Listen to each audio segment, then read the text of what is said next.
మెరుగుపడతాయి.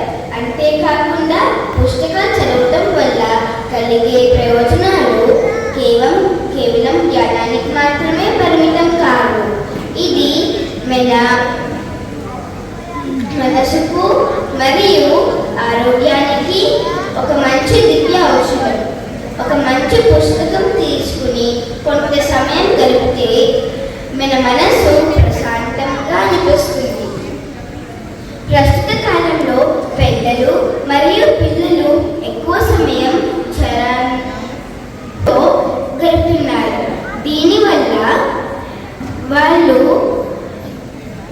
మానసిక ఒత్తిడికి మరియు మానసిక అనారోగ్యానికి గురవుతున్నారు. క్రమం తప్పకుండా పుస్తకాలు చదివే వ్యక్తులకు మానసిక ఆరోగ్య సమస్యల నుండి